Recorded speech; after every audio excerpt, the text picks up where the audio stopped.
assuming you lost this game because of aggression. Sounds good to look at. Okay. So, first, I'm just going to go back to that comment that you said, most of the time if a fight is pretty much lost or I'm the last alive and you see me just rushing and die, it's intentional. Assume they catch me for a run, so I just go for a little bit of ult charge. That's not a bad philosophy. If I'm thinking back to the Genji map on Numbani when you dashed in and I was talking about you not escaping or staying alive, it would be in that case if you want to die and get the ult charge and reset with your team, you want to do it sooner, because your team was close to regrouping and then you just died at a bad time. But I'll look to see if there's any other situations here. Now the question is, did you tell me your gamer tag in this one or your battle net rather?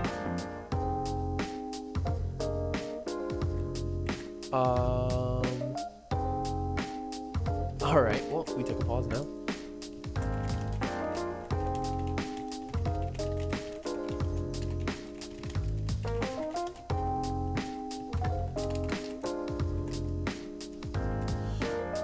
I guess until then, and I'm gonna assume that you're, let's see if we can guess. You're gonna be one of the DPS, that limits it to 4, obviously. We got Spartan, we have a McCree Ashe, and a Tracer Genji. And you told me that you were gonna start focusing on specific characters, but I know that you've been still playing Genji. Oh, you're looking to respond. Alright. Speedynikz. Nice. Cool. Alright, so let's head over to Speedynikz. Okay, so let's talk a little bit about composition this time first. I'm not sure if I do it every time. It's something that I sporadically do, and it largely depends on the skill rating that I'm reviewing. But I think you're high enough to start thinking about the composition rather than, just learning your own character. So the two things that you're going to, or the first thing that you're always going to want to focus on is your tank line. And then the second thing is obviously going to be your support line. Once you get into the game where you can see the enemy's composition, then you're going to worry about their tank line and then their support line. DPS are usually the least important role, unfortunately, in Overwatch, which is why we had to role lock, because they can have a lot of impact, but they're not enough of an ADC, which is an attack damage carry if you don't play MOBAs, or glass cannon rather, which is basically they don't have a large health pool, but they do a lot of damage. In Overwatch, they don't do enough damage to really warrant just running DPS for the viability of DPS. It's more like if you don't have good DPS, well, your tanks can always deal damage and your supports can always deal damage, but if you don't have good tanks, it's not like your DPS can help the tanks or anything like that, except through dealing damage, which the tanks could have done anyway. So it's kind of a weird situation, but you're always going to want to look at your tanks first, your support seconds, because tanks are going to be the most important. They're going to mold the map geometry in their favor, right? They're going to change the shape of the landscape and so on and so forth. And the supports are going to really enable how much damage you're able to take, how aggressive you're able to be, where you're allowed to go. Because if you're playing an Ana Zen, then you're stuck to certain sight lines, but they're going to do extra damage. But if you're playing a Moira Brig, you can go wherever the fuck you want, and you don't have to worry because Moira Brig is a branded composition that heals the whole team at the same time without them paying attention. So here we have a Rhine Ball, and then we have an Ana Moira. It's kind of a weird amalgamation. None of them really sync up in any which way. It's not like you're going to be lacking, right? It's not like you're running a Zen Lucio or something. So you're not going to be lacking healing. You're not going to be lacking tanking. You're just going to not have any natural synergies in your composition. It's not going to help your tanks be any better. When you run a Rhine Zarya, if you run a Rhine Zarya to a bad Rhine and a bad Zarya together, they're still sometimes better than, let's say, like a Hog Sigma, because Hog and Sigma have no natural synergy, so there's no way for them to work together even by accident. But Zarya's always going to get charge off of Ryan's aggression, and Ryan's always going to be able to go more aggressive with Zarya's bubbles, so they kind of, whether or not they're good or not, just wind up helping each other and making each other better. So your tanks and your supports have no natural synergy, and that rule applies for supports as well. But you're not going to be lacking in space and you're not going to be lacking in healing. Something that would cause you to lack in space is, Roadhog Hammond.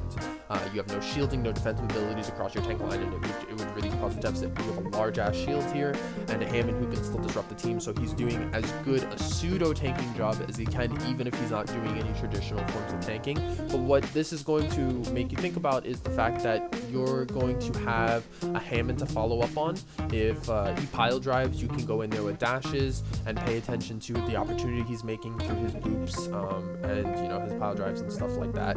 He's going to draw attention by being a large disruptive force, whereas Ryan is going to be a stagnant position that you can always return to and poke safely from behind.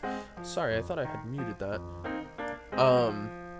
So your support line is going to be very flexible, allowing you to go forward and get the nano at the same time, because Moira's going to be able to exist in many spaces while Ana's going to be able to give you that supplementary kind of boost. Just be aware that your Ana is a bit of a dive target here, or a risk, because she's the only character here who can't really fend for themselves as easily. You could argue that she has sleep and anti to help fend for herself, but those are skill shots, hard to use shots. Anti's not going to really save her all of the time in the first place. It's going to be more dependent on her skill, whereas Moira just has Fade. She can just leave and engage with. Tracer has Blink and Recall. Ball can roll away. That's really the problem with Zen right now, and you still see people running Ana. She's not really meta, but she's still kind of viable. But Zen's pretty much dead because he doesn't do enough healing, and we're really in a state of Overwatch that requires a lot of sustain.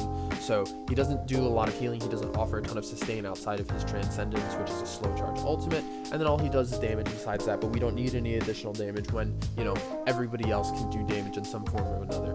Brig and Moira do damage too, just almost as much as Zen, if not more, which is why they're kind of meta, unfortunately. But that's not the point. We're not here to learn about supports. We're here to learn about how you play around supports. So we swap on to Mercy. So everything I said about Moira is a lie. Great. Mercy is just going to make it so that you have less mass healing.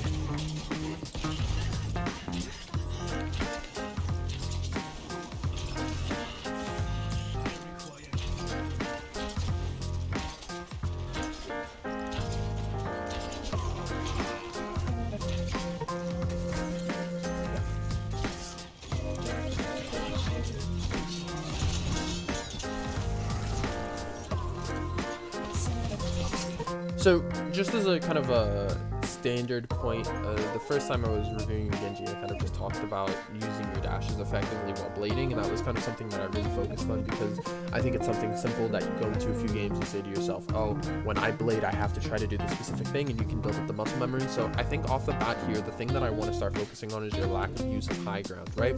And I'm sure you'll get up there at some points, but you really want to abuse the high ground as much as you can as Genji. He's a highly vertically mobile character, and he could be shooting down over a shield, creating awkward mismatch angles for the McCree, and really have, kind of like jump off points where you don't have to dash to get into, the alternate fire, the spread fire range.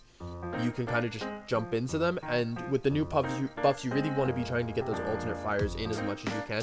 So two situations are going to be if you're really close to somebody and you can just deal a shit ton of damage. I think you can do like 150 damage just straight out with your shurikens at this point. I haven't looked exactly at the numbers, but I think it's 30 per shuriken for 120, and then a headshot is 1.5, so I think you do 180 damage. You might be able to full headshot melee any single character. Well, any single character 200 health or less, my bad. Let me clarify that. But you're really going to be looking for opportunities to get those off, and that's one of the situations is being close. The other is when there's a mass of people in front of you so that you can kind of splash it onto a bunch of people, because it does a ton of damage now, and it's very, very condensed, so you're not going to be, missing as wildly as you were before, only hitting one, and the other two slip through gaps or go on the other side of the bulk of people. You're going to be really hitting them into the chunk of the body. But using that high ground to create those opportunities to get close to people and to create angles that put them at a disadvantage. Aiming up is harder than aiming down, but it's mostly psychological. It's not an actual mechanical thing that it's, you suck more at aiming down because the way the mouse moves or the way your body is, it's purely a psychological thing, that aiming up is harder.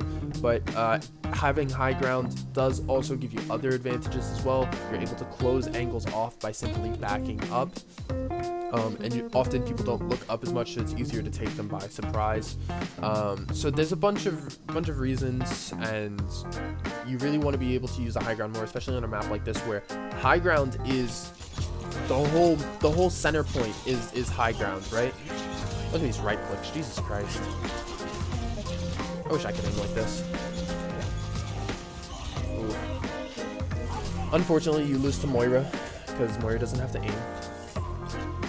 But yeah, high ground takes up a large part of this center point above the actual objective itself. So you really want to be trying to use that as much as you can. Getting through that window space, poking around people and over shields, making the Reinhardt uncomfortable.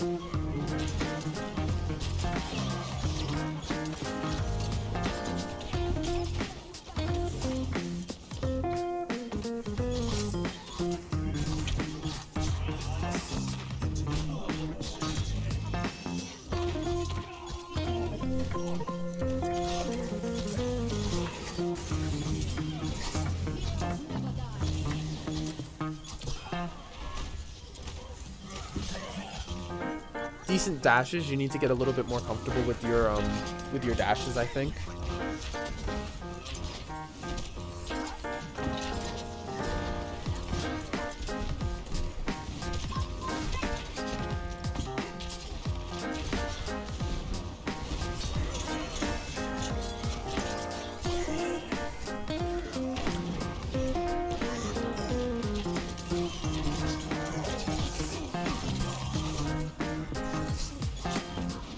Not bad, not bad. I see you have a little, not a pattern, but you have certain concepts, mechanical habits that you have practiced. You know, you dash in, you turn maybe 90 degrees to the right or left, and then you instantly shuriken melee. You have little habits, that's good. Notice them, refine them, practice them, perfect them as much as you can.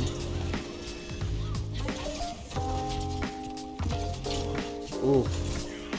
Good dash.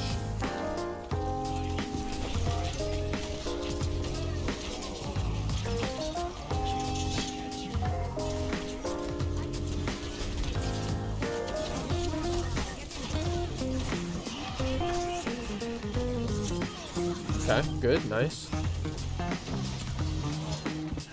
Let's go back there. What happened to your blade? Why didn't you have dash for that bridge? Watching 0.5.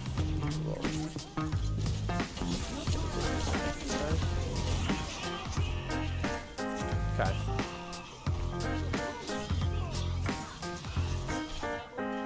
Ah, you didn't think you would kill her. Okay.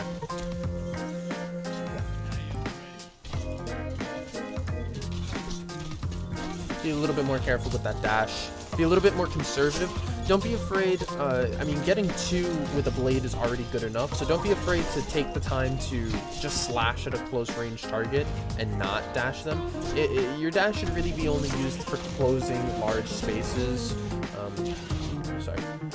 so that you can, you know, get into slash distance. If you're already in slash distance, there's no real reason to be using dash. It's a waste of a cooldown. You're not going to get it back before the blade ends, and there's going to be small opportunities like that pop up all the time. It's almost never going to be worth it to dash finish a target unless your blade, unless you're already like about to go into the animation where you're putting your blade away. Then you should finish the target off. But it's not going to be often useful to dash finish a target when they're already up close. That's unfortunate. You got skill orbed right there. I would say that your positioning was a little bit bad there. Like this again, you're a little bit too far forward. Your tanks don't want to push there. The enemy team is facing you entirely.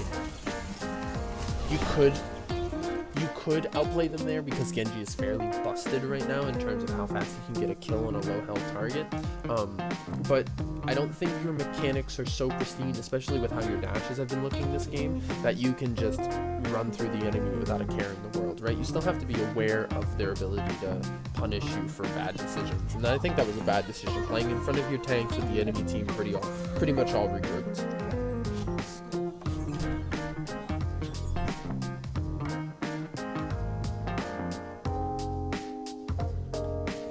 I usually have water with me during these, but this time I decided to just eat my throat.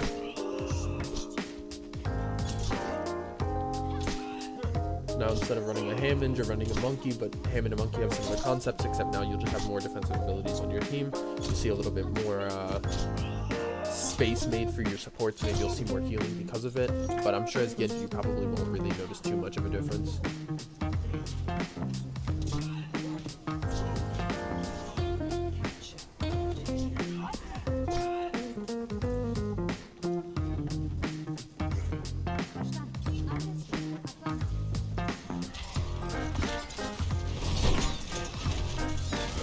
Nice. Oh, yes, this is the aggression that you were talking about coming on. I think you had a lot of really easy kills in the beginning of the game, where you just had 2 or 3 people isolated on point, and it was enabling you to, you know, get easy 2Ks, dash reset, be hard to hit, shuriken them in the back or whatever, and then you're just killing the whole team, it felt like. But now they're a little bit more clumped up. They've changed their composition, I think, to counter you a little bit more. Now they're on the Kree, if they weren't already before. Nice.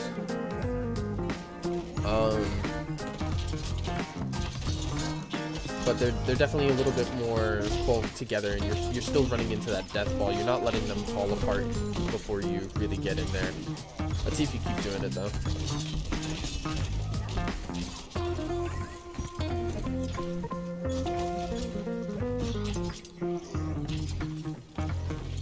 Again, I would really comment on your, like, yeah, here we go. Here's the high ground now, but it's taken us 23% to get up here.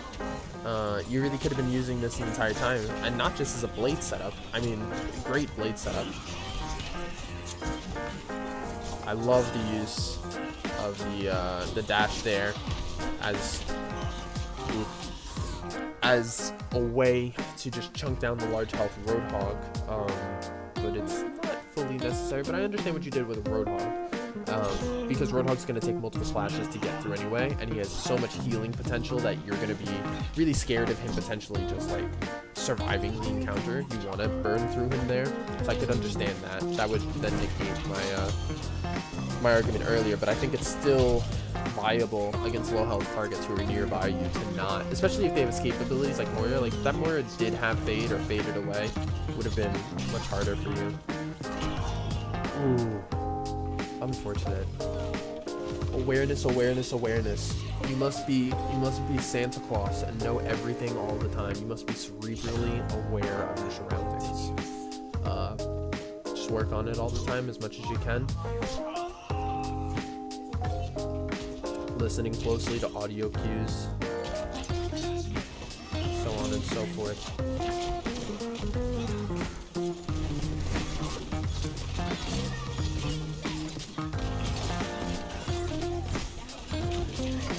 So, I think another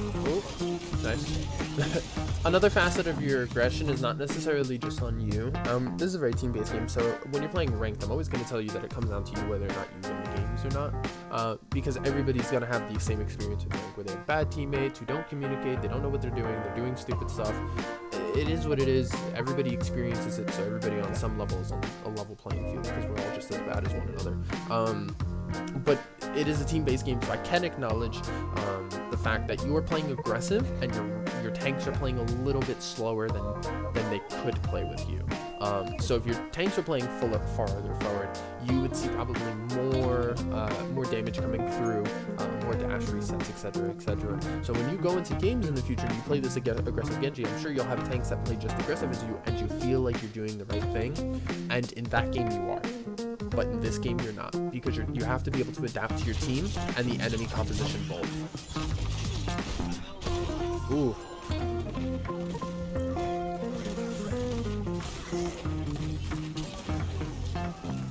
You have Roadhog now too, so that's something we haven't noted. Which means you're no longer gonna have any form of a dive partner. You're always going in alone. But to be fair, I didn't really see the Winston going in before, so I'm not really sure what they were exactly doing. Nice. Nice, nice. Please deflect. Aww. Gotta be aware of those audio cues. They're gonna be the biggest indicators when it comes to ults, especially for how you should act and what you should do. So your team overuses Oh no, you only use 2 extra ultimates because you use Coalescence and Whole Hog, so you use 4 ultimates to cap that point. You don't know it, I'm sure, because you probably aren't tracking it, but if, in case you are, then you know that you probably still have the ult economy. But nice, dangerous. I would have just stayed there and deflected, just for a second until those mines disappeared. Because if she hits a shot on you, then you just lose.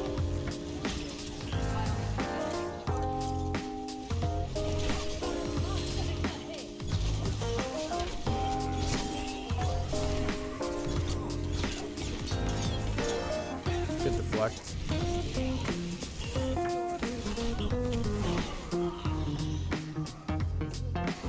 So you got caught a little bit between a rock and a hard place there.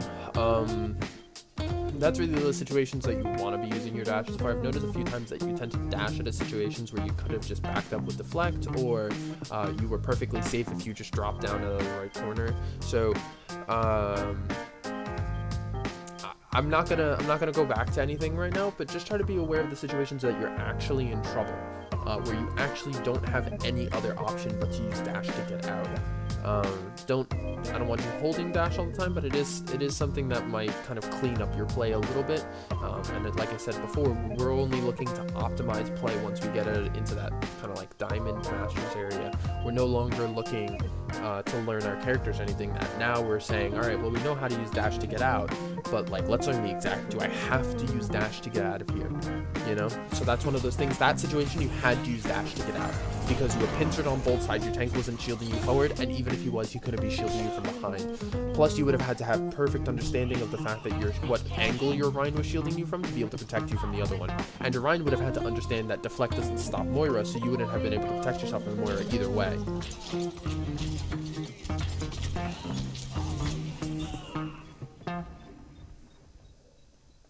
$50-50 on that. I think you were a little bit farther forward than you needed to be, just because you weren't going to touch point.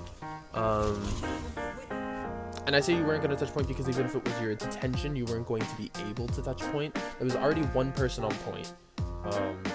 And by the time... Okay, so there was already one person on point. So there was no point for you to push that far forward because you could have just dashed the distance to get on point. You could have also taken an alternate angle to try to create a better opportunity. But there was no reason to walk forward when there was already somebody on point, and you could have just dashed onto point and stayed safe the entire time. Yes, dashing would have made you more vulnerable because then you couldn't have, cleave through them or changed your location almost instantly in order to like make it harder for them to hit you. But walking to the point was definitely not the right idea because it allows you to poke them and poke you anyway. It is a tricky, minute situation, and it becomes easier when you have teammates that you can communicate with. Just be careful of slow walking towards point in those OT situations and putting yourself in vulnerable kind of like moments. You were very much in the open. You could have just broke line of sight and slowly corner peeked as your other teammates saw point, and then dashed onto point, or maybe even climbed over the wall if you had used cover to break your line of sight, and then just climbed over the wall and been there and still had dash. But yeah, just be careful of getting caught out in those situations, of being unaware of how vulnerable you really are and who really needs to contest point. So now you're on that Rhine Zarya. Got a Mei on your team. We're pulling out all the stops. Oh, nope. They just love changing right before the round starts, don't they? Rhine Diva. Not a bad synergy. It's good, gooder. I was gonna say it's good for the Junkrat, but then I wanted to say it's better for the Junkrat, so I said it's gooder for the Junkrat. It's better for the Junkrat if you have a Diva sometimes, especially if the Junkrat's getting a lot of value, because then she's able to eat a larger portion of his damage.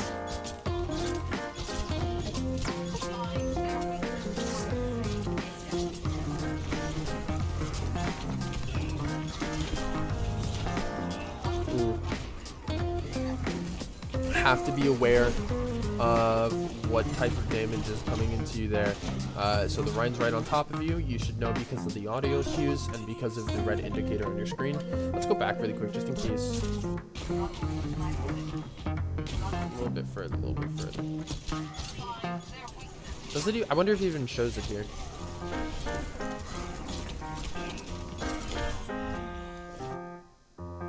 it doesn't show it here. So normally there would be a red circle here. Oh wait, is it this right here? Yeah. Okay, so it shows up like this. So this size of like the portion of the red circle that shows up not only shows you direction, but it shows you the amount of damage that you're taking. So there's no two damages in the game, I think, that have the exact same amount of damage, aside from like a few small overlaps, maybe. Like I can't think of any off the top of my head right now, but I think Icicle headshot may do the same amount as an Ash headshot when she's scoped in. But you can use this as a good indicator of who is hitting you most of the time on top of the audio cue. So if you see this big block of red show up, and it'll be red when you're in the game, of course, that means that it's a Reinhardt or some type of burst damage character. And you really want to be paying large attention to that. So if you're not going to pay attention to the audio cues, at least pay attention to the visual cues there, where you know the Reinhardt, you know something big is hitting you, because you need to be able to protect yourself against that. If you get into this small hallway with your deflect up, you stay alive a few more seconds, maybe you get a few more dash resets in there, and you might be able to just end up carrying a little bit. You know, you have more ult charge, you're in a better situation, you don't have to come back, you're able to continuously put out value. See, I can't aim, so I always melee those.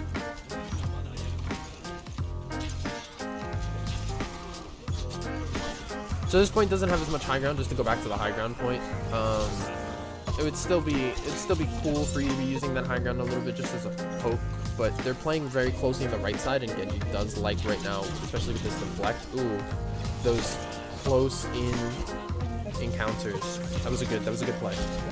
Good follow up on the Rhine Shatter. So yeah, this point doesn't really favor the high ground as much as the other ones. Yeah. I thought Biana was gonna hit you, and then you just fell into the pit, and it was very jarring for me.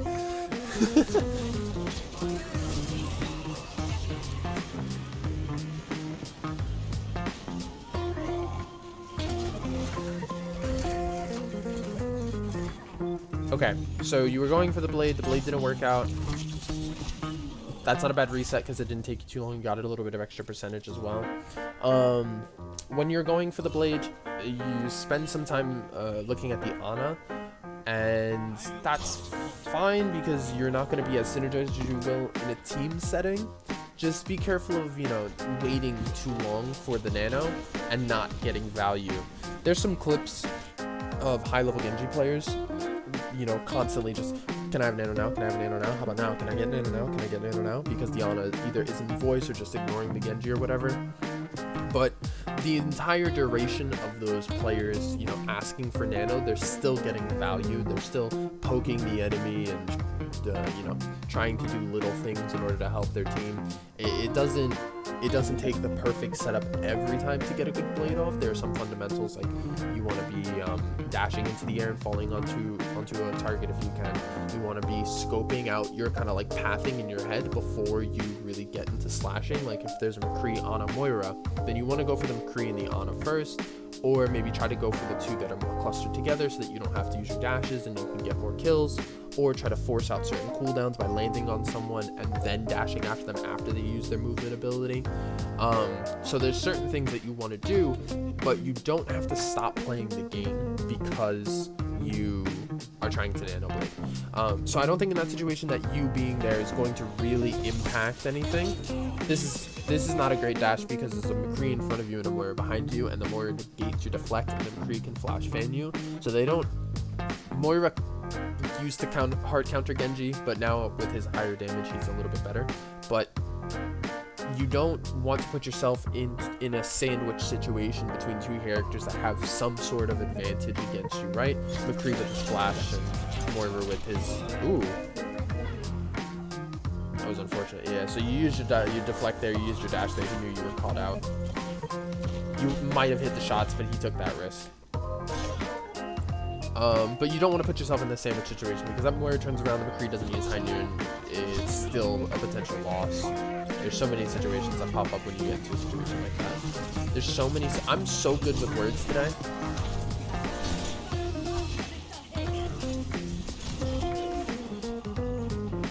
So your dashes are getting you into a lot of trouble here, and it's causing your blade to stall out. I would have liked to see you come into the fight and just blade regardless.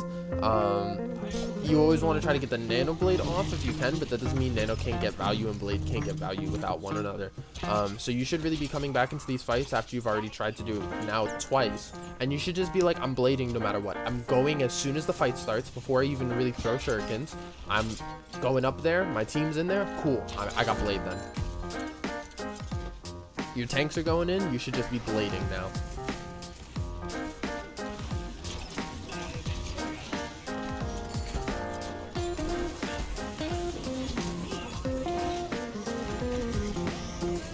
Because this is all free time that you're giving them, right?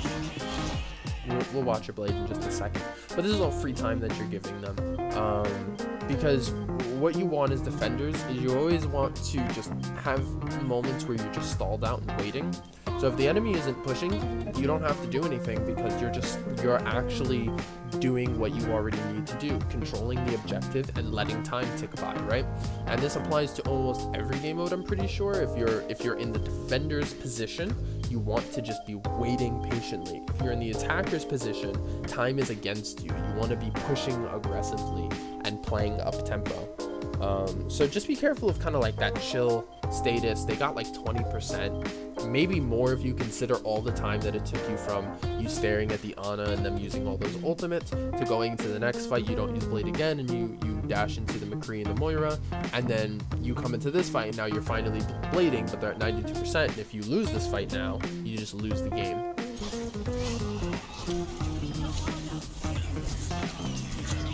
Nice. Unfortunate.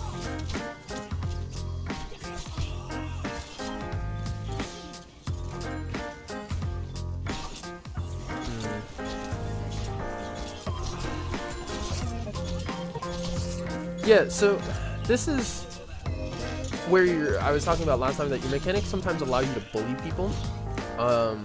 And that's probably one of the reasons that you've gotten so high ranked, but it's probably also one of the reasons why you aren't always able to climb so consistently, because you just go in and you just do what you want with that Junkrat and that Moira right there. But any slightly better player would have, you know, had a better fade management or been able to concussion you away for the Moira. Like, there's so many micro plays that can be made on the part of those characters to negate what you're doing.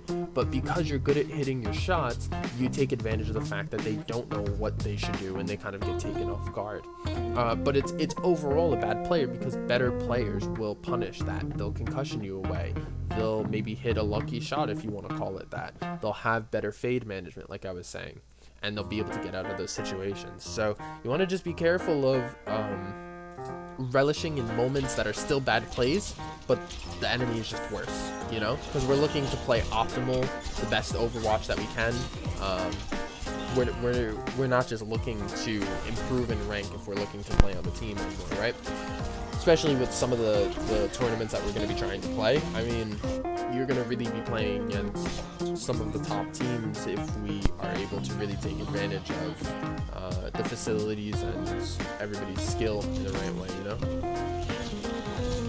We want to be able to at least get into that situation. It was close. If she didn't get the Ana healing, I think you win that.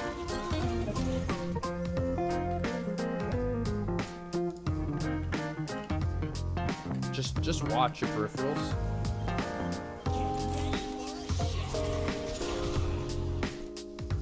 Just watch your peripherals.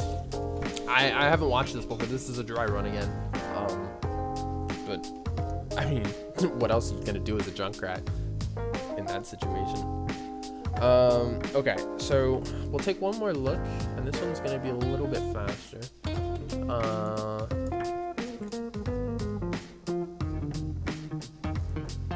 Other game. Thank God I didn't exit the desktop, because I almost always accidentally exit the desktop.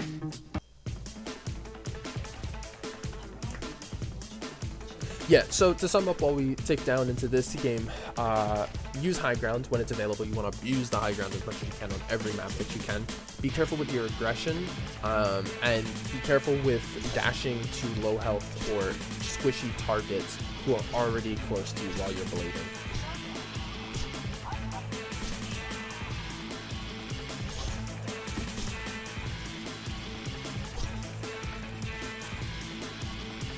it. He got 83 eliminations.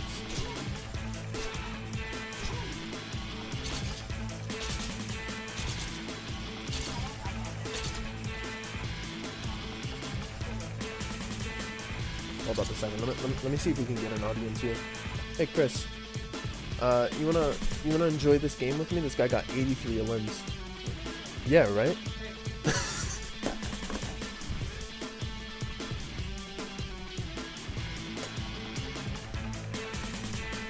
Rearranging our chairs real quick. Alright. Yo, imagine I loaded up the wrong game. This is actually a game he did really badly in. That'd be funny.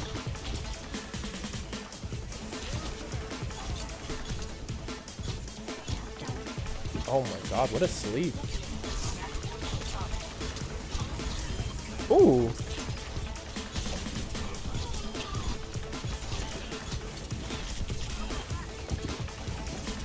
Oh my god.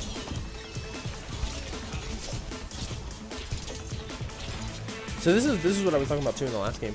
The games where you have an aggressive tank is gonna benefit you a lot more with your aggressive plays, because this tank here is playing in with you and it's letting you have the space that you need to be able to just eliminate people straight out.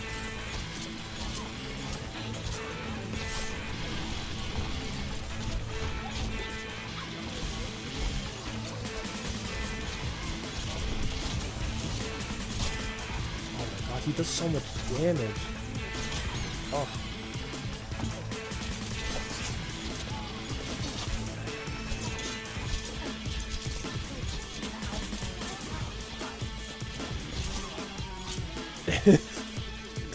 Squishy.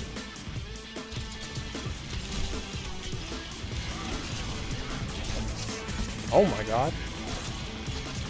He just said hello and just went in further.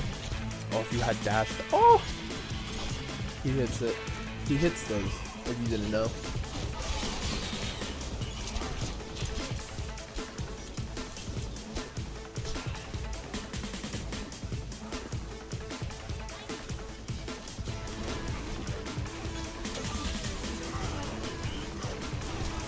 Oh! 83 limb game. 83 limb game. Do they even get? I wonder if they have to get past first, right? How long does this game go on for? 25 minutes. Jesus.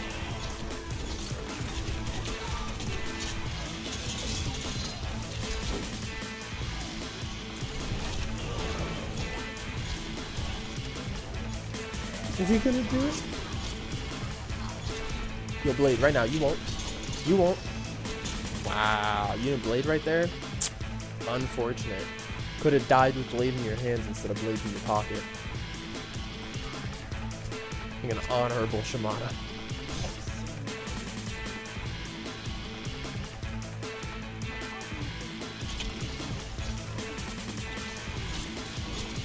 We're gonna watch this like a TV show. We're gonna watch till second point, and then next time we'll watch until, you know, third point.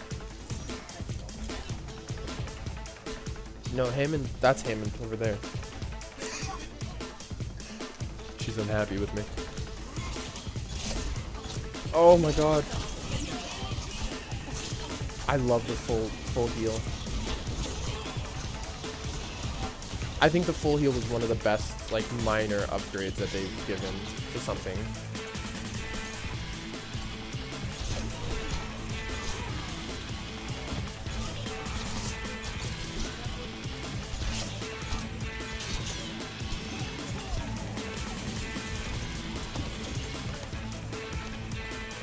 God, she didn't chase me. Honest got some nice sight lines.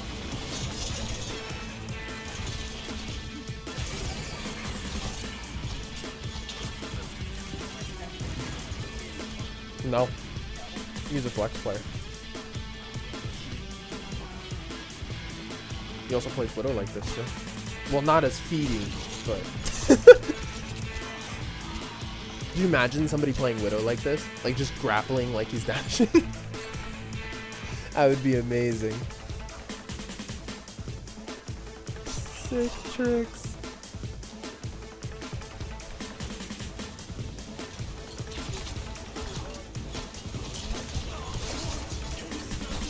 Nice. Ooh. Now you're up against a Mei with no fucking dash. Oh, he does it. What a legend. What a legend. You even stop him.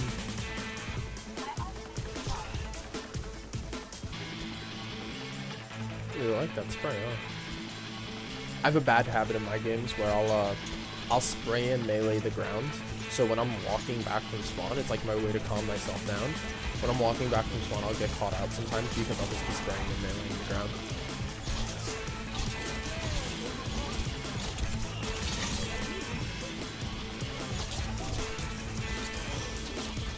That Ana just had no chance.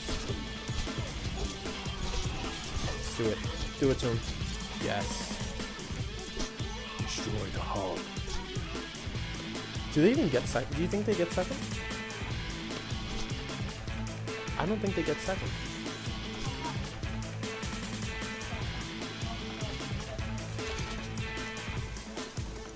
Wow, you're pretty good. Ooh, those are so juicy.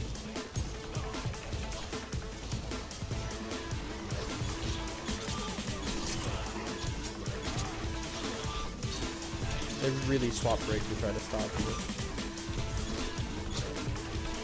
Oh, more like they swapped break to stop you.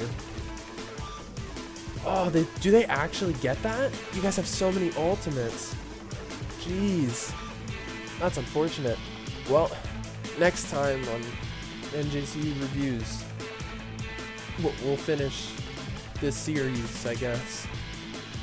You'll watch them come out with a patch, and we won't be able to watch it.